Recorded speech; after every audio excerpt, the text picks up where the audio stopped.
Today I am going to talk about a difficult subject, which is the Palestine and Israel conflict.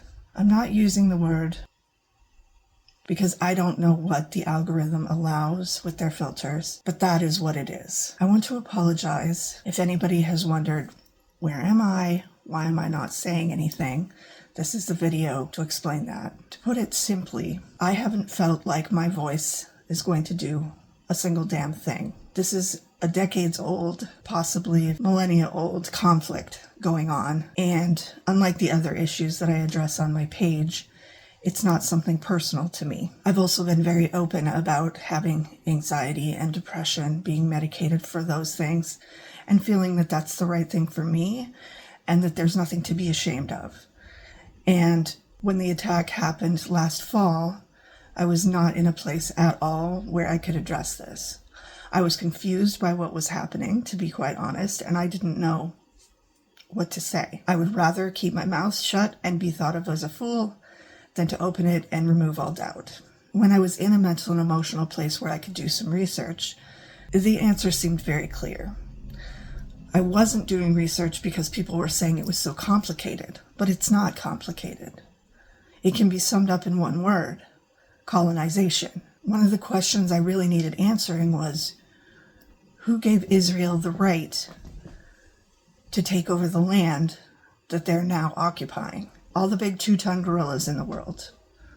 The U.S. seems to be using this as an opportunity for the corporations to sell more weapons, and of course for its own political gain. And that comes back to the reason why I haven't spoken up to this point.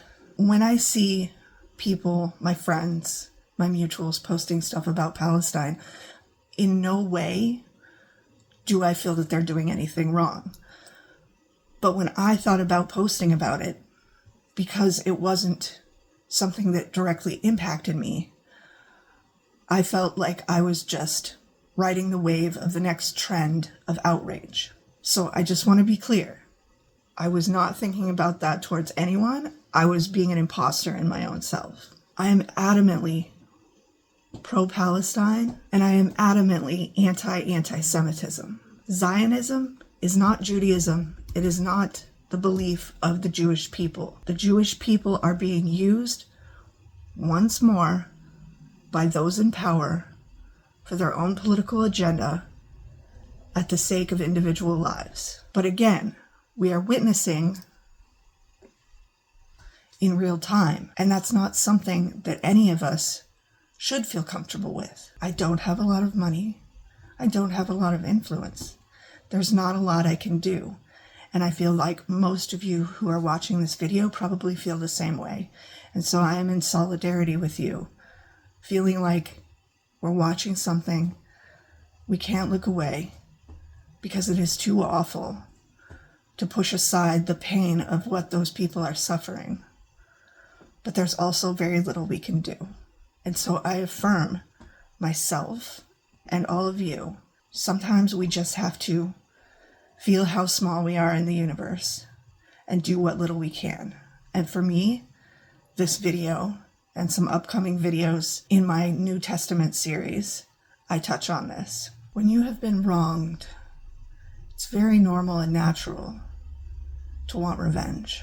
It's a perfectly natural, and in some cases good, human emotion. It's so cliche to say, I want peace in the Middle East. But in order to get peace, a lot of people are going to have to give up their grudges. And I don't know that I'm the person to say they should give up their grudges. I just know that we're not going to get anywhere by bombing the hell out of each other. And there's a difference between revenge and justice.